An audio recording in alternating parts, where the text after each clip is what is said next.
Coming up in this episode of I Can't See You, I'll talk about my trip to Orlando and PodFest, and I had a lot of great help from a lot of folks, some people I never even met before, and I still don't know their names. There were some hiccups, though, too, and I won a Wawa gift card. Yes, in Florida, a Wawa gift card. Stick with me. From Studio B in Swarthmore, this is the I Can't See You podcast with David. It's like blind people for dummies. Hello there, and welcome to another episode of I Can't See You, your window into a world where blindness doesn't dictate ability. My name is David, at David Benj on all the socials. I really appreciate you joining me for this episode, and welcome inside Studio B, where there's been little change on stuff that's over there to my right. Hopefully soon we'll figure something out. So I really have just one thing to talk about in this episode, and that's my trip to Orlando. I went there for PodFest, and it's the second time I've been to PodFest. I was there back in 2020, right before the world shut down in early March. I was there. Coming home, there were people hacking up lungs in the airport, on the plane, and whatnot. Of course, at this point, we know that those people probably had COVID. And fortunately, I didn't get COVID, which I'm kind of shocked at. But this time, it doesn't seem like I brought any illnesses back. I didn't see any issues. All was good there. When I booked my travel, I waited a little too long, and I ended up having to fly two different airlines. I flew Southwest down, which I've never flown Southwest before, and everything went okay. I mean, there wasn't anything exciting. The plane, I just don't like to fly on Boeing. I just don't like to, and that's what I flew going to Orlando. Coming back, I flew American, and that was an Airbus, which was a lot more comfortable. Staff on both airlines were very helpful. Nobody went out of their way to get me to where I needed to be and so forth. In fact, when I landed back home in Philadelphia, coming home, I usually wait till the very end, but I was on the aisle and there were two people that were next to me, and I thought, well, I can't wait all day. They probably want to get out. So I jumped up, I grabbed my luggage from up top, and I just got in the queue to wait to get off. So when I got off the airline, I was off pretty early, considering I was in row 26, compared to when I normally would get off. I'm usually one of the last few people off, and then I usually have some help figuring out. I usually follow somebody who's in a wheelchair just to get my bearings. I followed no one, although I did follow some people, and I was a little curious as to where they had gone when I was getting out of the airport. But all in all, the travel, both the air going and air coming back, not an issue. We did land. There were a couple of weather issues coming home. Lightning in Orlando stopped the plane from refueling and loading up and whatnot. But once we were in the air, other than it being very turbulent because of the storms that were over Florida and the Southeast, there was about a half an hour to 45-minute window where it wasn't bumpy. And then once we got closer to Philadelphia, we were in the midst of getting a snowstorm. So it was a little bumpy, and then I was a little concerned. I've never landed in the snow, but it kind of was a wintry mix when we landed. It wasn't all snow.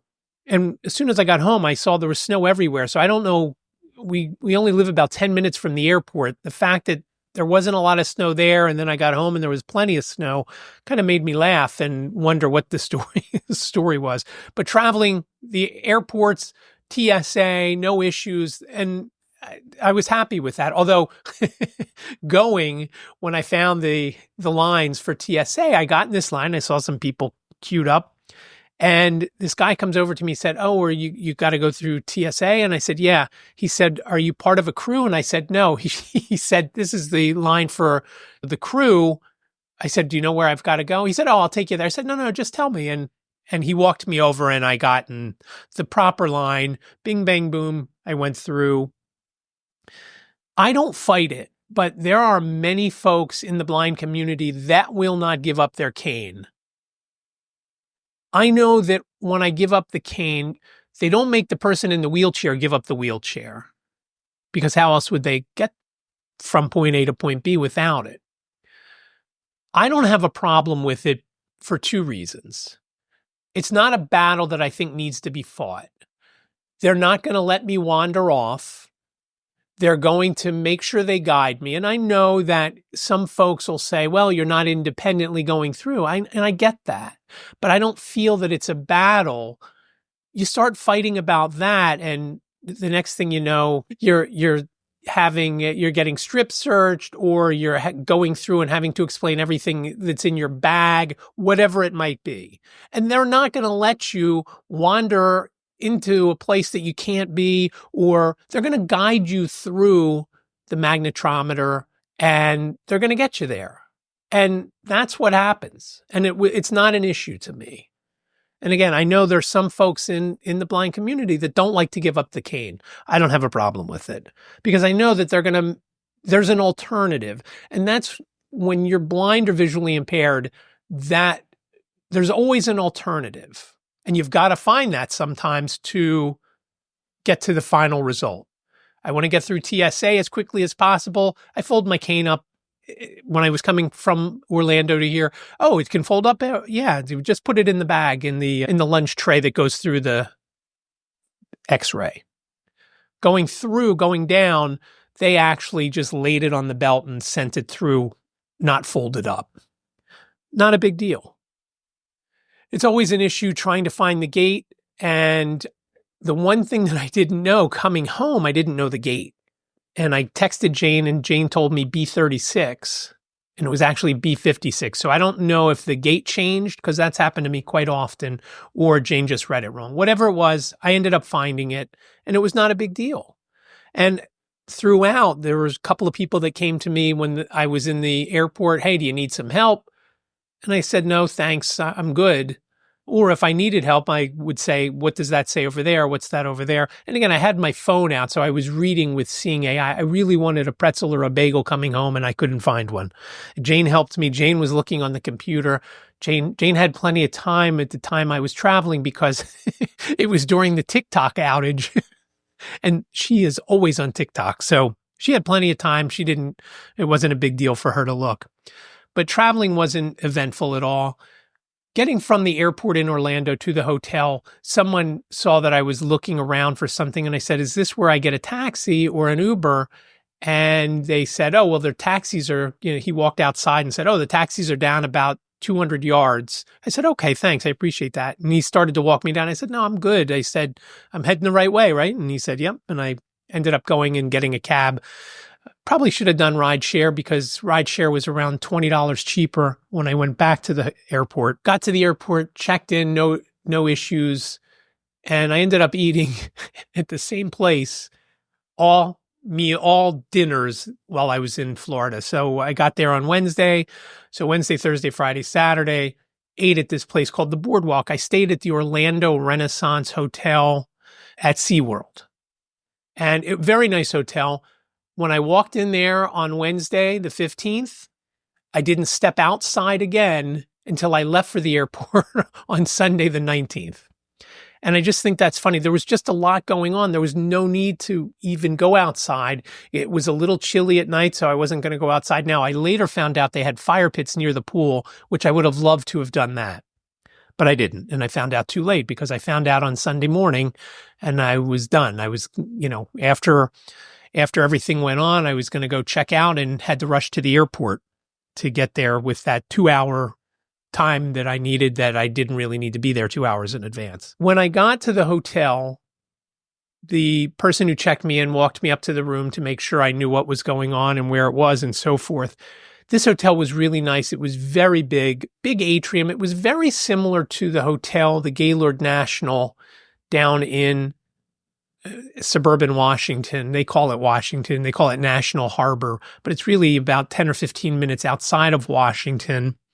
Very similar, big, expansive lobby with it. It's an atrium. Now, the one in Washington overlooked the Potomac, so you could look out the one side and it was all windows and you saw the river. Here, there was no river. It was just encircled with rooms. Now, some of the rooms on the ends, I'm guessing the expensive rooms, had balconies like the one I had in Washington that overlooked the atrium. I didn't have one of those rooms. I overlooked the parking lot.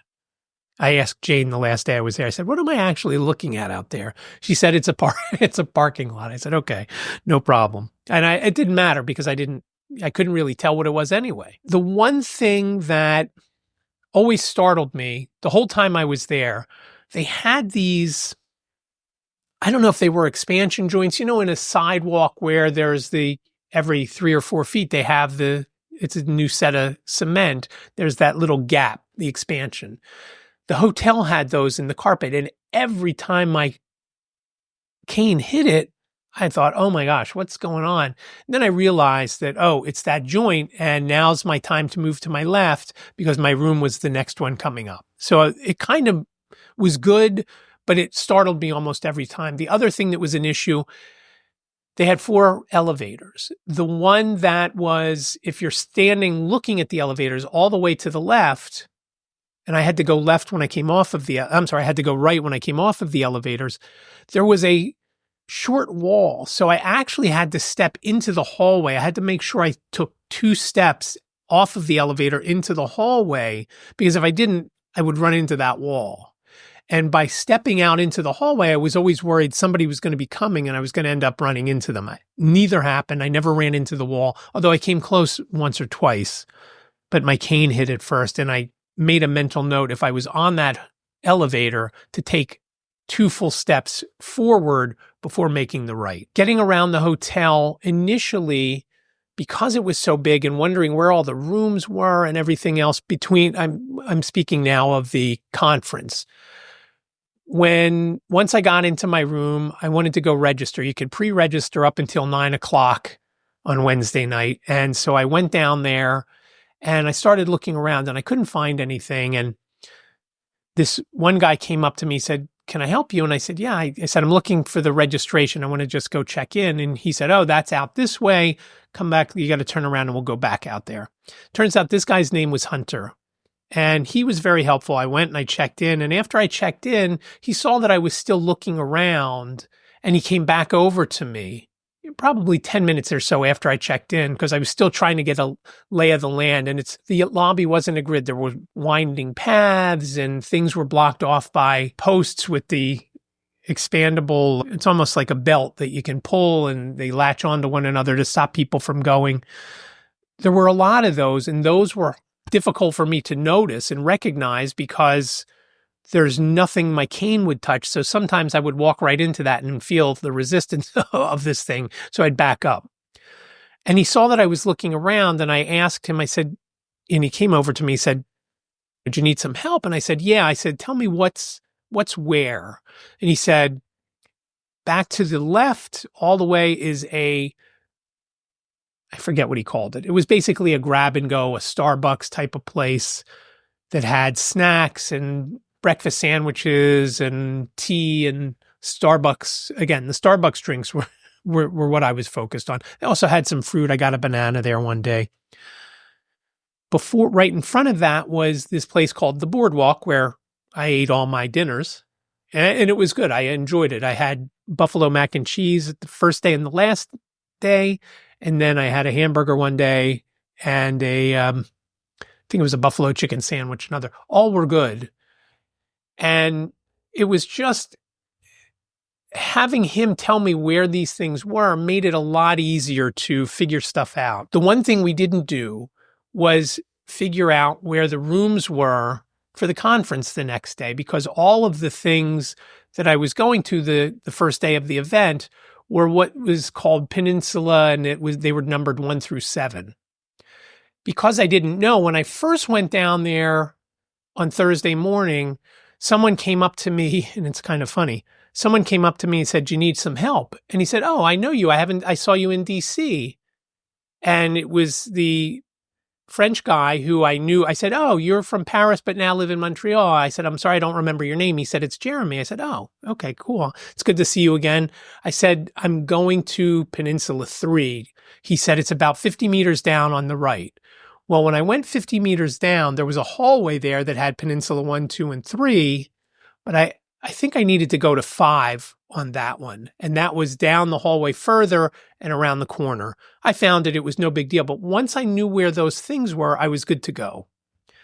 And once the exhibit hall opened, I got some help over there. They had a lot of folks who were volunteering their time, and they had these bright green shirts on, which was awesome because even I could tell when I saw a bright green shirt, I knew I could go if I had a question on where a room was. It's always a little bit tricky because you never know until you get there how it's going to be.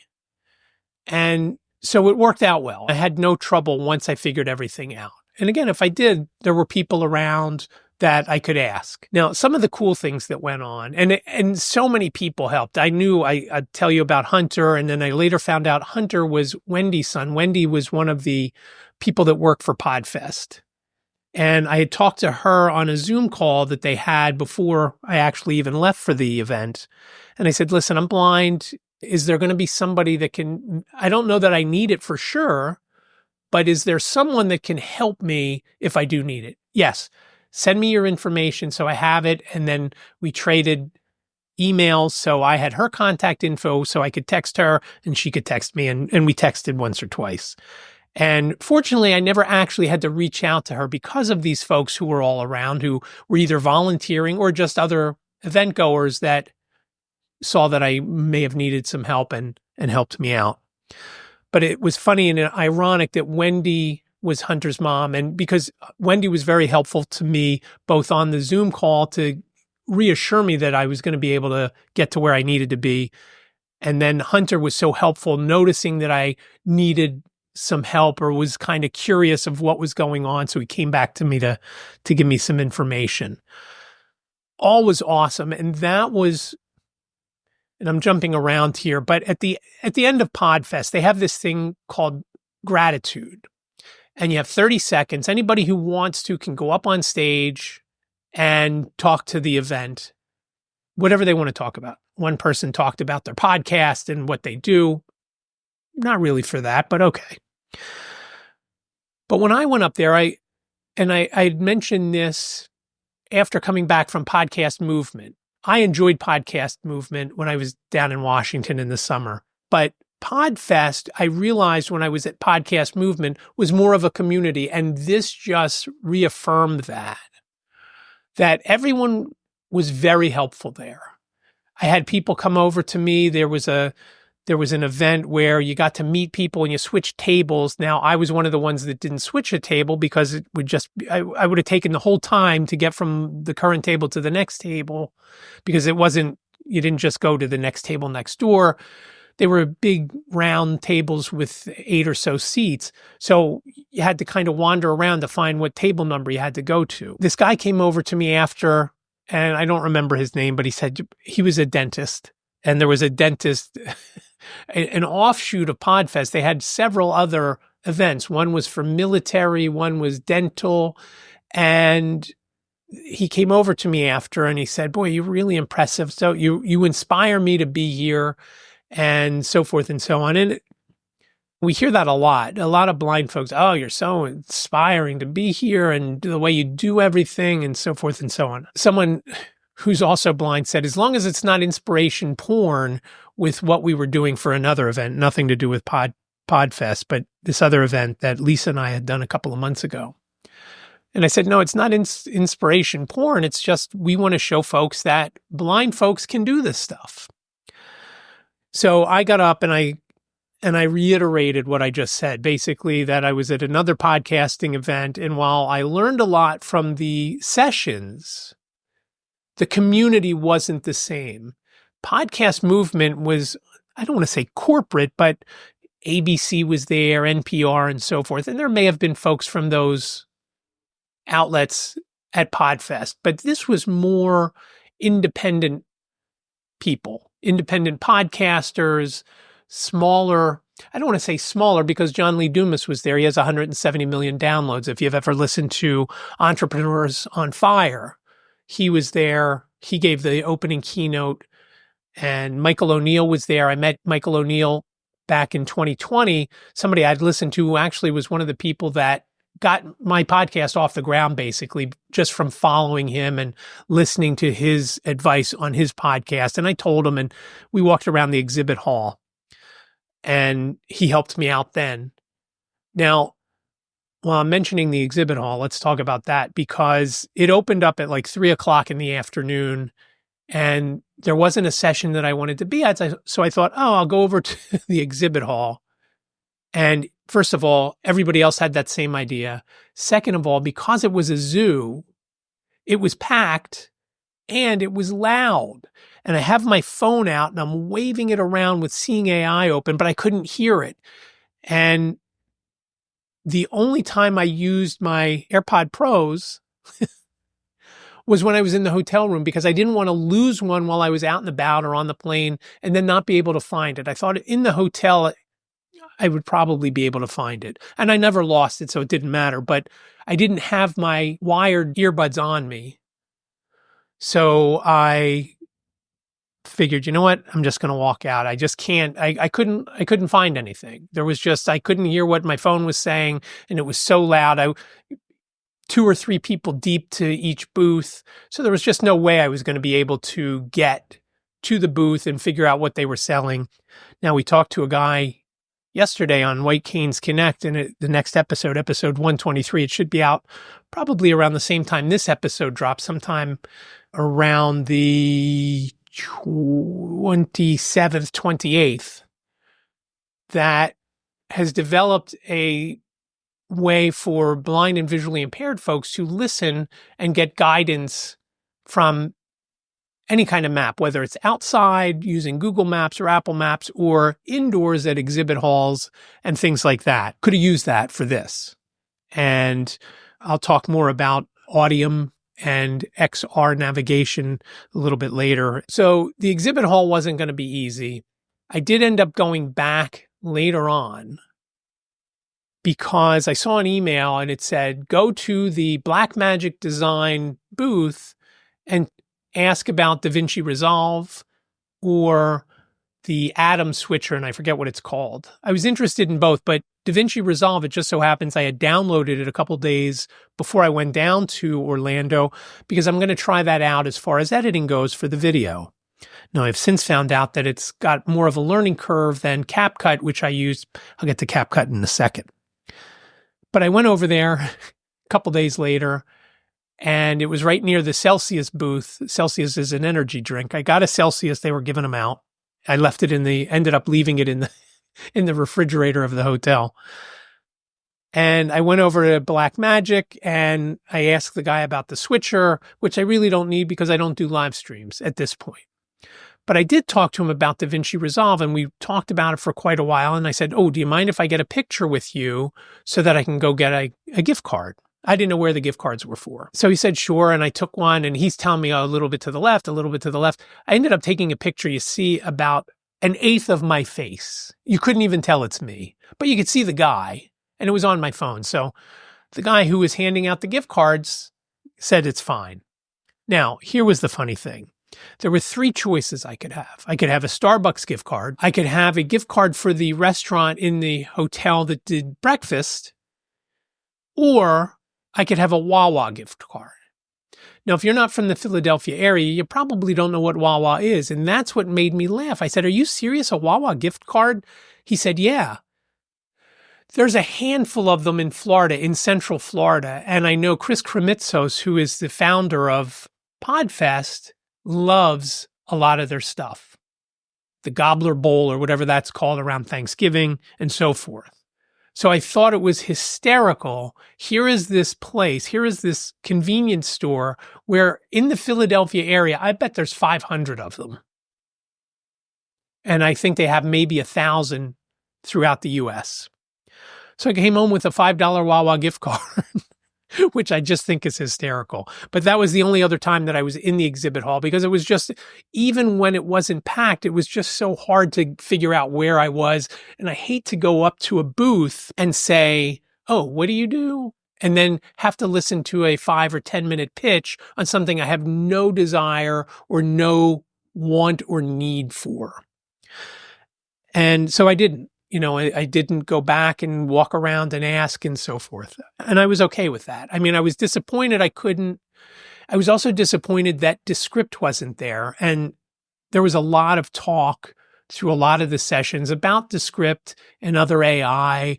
And I mean, there's just so many great things that you learn at these events. Sessions were a half an hour, and it just seemed like the time just flew by. Some of the things that I sat in on, I probably won't take any action on. But they interested me enough to say, hey, I want to go to just listen and hear what the story is. Some were talking about opening editing, podcast production, houses. I did one about interns. I've thought about it recently, and having an intern or two for White Canes Connect, I thought would be a great idea. And here's why.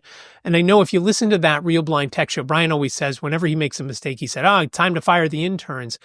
But here's why I thought it would be a good idea for interns for White Canes Connect. If you find someone who is in communications or marketing, and the only interns I would have for White Canes Connect would be blind students, blind college kids. It would be helpful for them because they could put down that they were an intern for the NFB of Pennsylvania on White Canes Connect, where they handled social media and outreach and whatnot. It would be helpful for us because right now it's pretty much Lisa and I, and sometimes Simon. Lisa does most of the outreach. I do the editing and the other stuff. And it would just take a lot off. I don't want to say both our plates because I do a lot. I do the social media for White Canes Connect. I don't know if Lisa ever posts about the episodes. So it would be very helpful to have somebody like that. So I went to this session, and I've gone back and forth. We're connected now on LinkedIn with Isabella, Isabella Johnson, her name is, who did that session. So there's so much to learn. LinkedIn, there was a couple of sessions that I sat in on and what to do for that. And I already post all the episodes, whether it's this podcast or White Canes Connect, I post that. I don't usually post too much else. There were just a whole bunch of great sessions. And again, the networking, talking to the people. There was a coffee one morning, whether it was Saturday or Sunday morning. And I'm very awkward at those. I don't like to go up to people because I can't tell if they're talking to me or if they're talking to someone else. So I don't typically reach out to people, but I stand there and look around, and I had my phone out. I read to see what if they had any tea or anything, and they didn't. It was all coffee. This guy came over to me. He introduced himself. His name is Bernie. He has a podcast for middle-aged folks. And I'll put a link in the show notes. And after Podcast Movement, Jane and I were trying to brainstorm what other type of show I could do that wasn't specifically blindness related. I live it every day. I talk about it on 2 podcasts, sometimes 3 if I'm on that Real Blind Tech Show. I kind of wanted to move away from something that is blindness related. And she said, why don't you do a 60 lifestyle type of podcast? And so that was something I considered. And we were talking for a while. And so as we're talking, he said, boy, you have a really great speaking voice. Do you do public speaking? And I said, just within the NFB. I don't know that I've ever done it outside of NFB stuff. And he said, you would be great at that. There's someone here that I want you to meet. And then 5 minutes later, she happens to walk by, and Bernie called her over. Her name is Lorianne. And so we talked for a little bit, and I had talked to somebody at Podcast Movement. They were pitching their course about public speaking. And the beauty of public speaking would be, I'm laughing, and I'll tell you in a second why I'm laughing. The beauty of public speaking is that you go, you do it, you get paid, you come home. And there's not any other service. There is not any other product. You don't have to worry about shipping delays, whatever. You have to worry about travel and so forth. Now, I'm laughing because when I said to Jane, I said, do you think I could do public speaking and get paid for it? And she said, well, if you think about it, you're doing public speaking now, except it's pretty much one-on-one. It's a private speaking when you do your podcast. And I said, okay, you're right. She's also the one that tried to convince me soup was savory tea. I still don't like soup. So just the networking, and there was a meetup there. Somebody had put out a thing for a disability meetup, and I was the only blind person there. I was excited when I first looked. Max Ivy, the blind blogger who I met at PodFest back in 2020 and who we've done some things together, both podcasting, and he's been on Believe You Can, and he's spoken to the Keystone chapter. So we've had this history, and I saw that he was coming. And so I messaged him, I texted him when I was at the airport. I said, "Oh, I see you're coming to PodFest." He's like, "No, I'm not coming. I'm disappointed. The hotel rooms were too expensive. I couldn't do it." And I said, "Oh, that's a shame. Had I known, we could have shared a room again." That we shared a room back in 2020. So I was disappointed. So I was the only blind person there. There were some other folks in wheelchairs and whatnot, but the two guys that I met at this disability meetup, one, Aaron, has a daughter, 22-year-old daughter that has cerebral palsy, I think is what he said. So he's been trying to do things and get folks together about, just disabilities and whatnot. The other guy, Mike, and Aaron was from Minnesota. Mike is from Ohio, Columbus now, but originally from Cleveland. He is a double amputee and has had a kidney transplant. Now, one thing that I did find out that he said, when you get a kidney transplant, he said, my old kidney is still in there. They just deflate it and they put the new one right next to it. And I never knew that. I thought that was interesting. So just the networking and the meeting folks. And I met a guy on an elevator named Philip, and I'm trying to get an image. He took a selfie of the two of us because he loved my logo. Now, I met him on the elevator and we talked a couple times after, but then I went to Michael O'Neill's session and Philip was there, and I don't know if he was moderating it. I don't know if he was originally supposed to be there, but I find out that he worked for Newtek, Newtek, which back in the day had this device called a video toaster.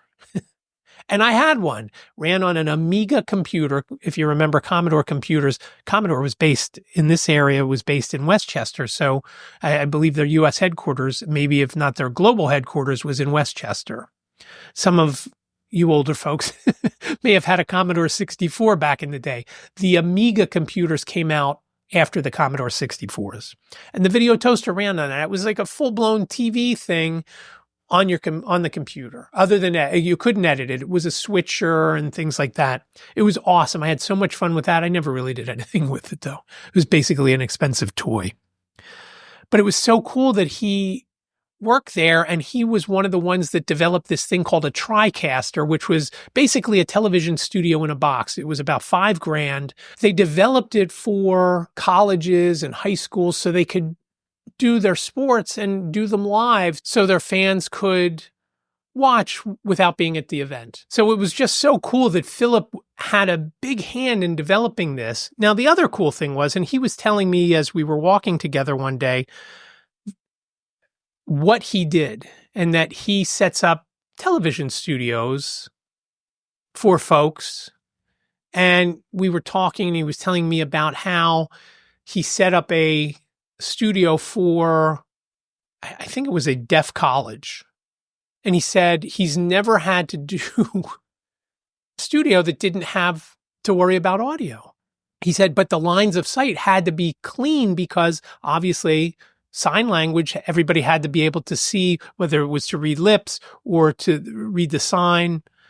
And he said it was crazy. Now, one thing that we didn't talk about, which I learned later on, he's a huge comic book guy and actually has a store in San Antonio as like a fun thing to do when he's not doing his other job.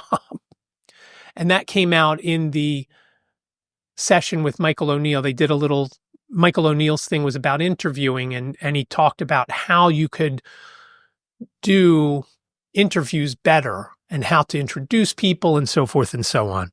It was just his session was awesome. It was something that he said he put together very quickly, Michael O'Neill did. And it was just so nice to be part of that. And I've actually already used some of the things he talked about there in the interview that we did yesterday with the person who was from Audium.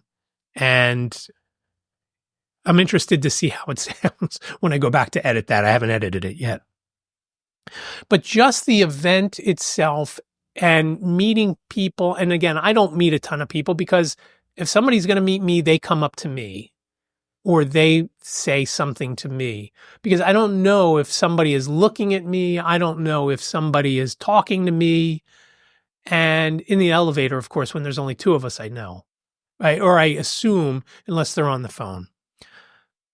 But it is so nice to be and to learn and to get all that information. So I'm excited. I hope next year I can go. I've already got a ticket because I did also buy the videos because there were many sessions at the same time that I went to one, but really wanted, I kind of flipped the coin. Do I go to this one or do I go to this one? And so I missed the one that I didn't go to. So I bought the video package and they gave the same pass that I had this year. It's called a creator pass. I'll get one of those for next year. Now, typically, as I've mentioned previously, PodFest has moved to the last week of January. So it's usually the week right before Washington Seminar. And so if it's the week before Washington Seminar, obviously next year I won't go. But I hope it's not. Hopefully it'll be the same week because it was awesome. I was so happy to be there. And again, so happy to be with folks that understood what you're talking about. When the guy was talking about the video toaster, there were a few other people in there that knew about it and had used them. And just the same thing with AI. I did one session with a guy named Dan, and he talked about AI. And if you haven't played around with it, try Google Notebook LM. I think I mentioned it back in October or so, because Lisa and I were having a discussion about she really wants to do voiceover work. And I said, for us, AI is taking that job from us. She's like, no, it's not that good yet. And I created a what sounds like a podcast, and it's all AI. I put in a couple of URLs and I had to create an audio, and it spit out a 15 or 20 minute program about what was a summary of basically those 2 web pages. And it was about Nickelodeon because back in the day, Lisa worked at Nickelodeon. And when she's like, I don't want to hear about Nickelodeon, I said, just listen to it for a minute. And she was listening and Simon was listening. And I said, yeah, it's hard to believe that's AI. Oh, what, you created the script from AI? I said, no, the whole thing is AI. Put in a couple of URLs and this is what I got. And it's just incredible. None of the other AI voices that I've ever used sound as good as Google Notebook LM. So just Google Notebook LM and try it out. It's just amazing. And so this guy was talking about how you could basically create a podcast using all AI, and he does it for clients, he was saying. So I can't wait to play around a little more. And he gave some other options besides Google Notebook LM, one called JellyPod. And it was just so many good things to learn and take in. A lot of video talk with doing stuff on video like I'm doing here. And again, if you want to see what I look like or what Studio B is like, go check out youtube.com/@ICan'tSeeYou. Now, again, I mentioned White Canes Connect. Episode 123 will be out around the same time as this episode drops, so check it out. We talked to Brandon Biggs from Audium, which is a product put out by XR Navigation. And as I mentioned earlier, it's all about navigating by steps and what's around you, and everything about it sounds so cool that I can't wait to have everyone listen, because he does a couple of demos within the podcast, which is just outstanding. We haven't really had anybody do a live, quote unquote, live demo during a podcast interview. We've had people give us the video, which of course we take the audio from and put in the podcast, but he did it right then and there. And Lisa and I are asking him questions. Well, could you do this or could you do that? So it's very cool. Again, it'll be White Canes Connect episode 123, should be out around now. So take a look at that. I really do appreciate you joining me today. As always, show notes are available over at ican'tseeyou.com/279. ican'tseeyou.com/279, numerically speaking. And remember, I Can't See You sounds like a whole sentence, but it's only 7 characters long. iCan'tSeeU.com/279. Please reach out to me on the socials at David Benj, or better yet, give me a call, 646-926-6350. You've got up to 3 minutes. Please leave your name and town. If you do leave a voice message, I will use it in an upcoming episode. Again, 646-926-6350. You can also reach out via email, ican'tseeyouPodcast@gmail.com. Again, thanks so much for joining me for this episode. Be well, stay safe, and I'll talk to you in the next episode. Thank you for listening to the I Can't See You podcast with David. Please rate, review, and subscribe to the podcast wherever you listen. And don't forget to share the podcast with your friends.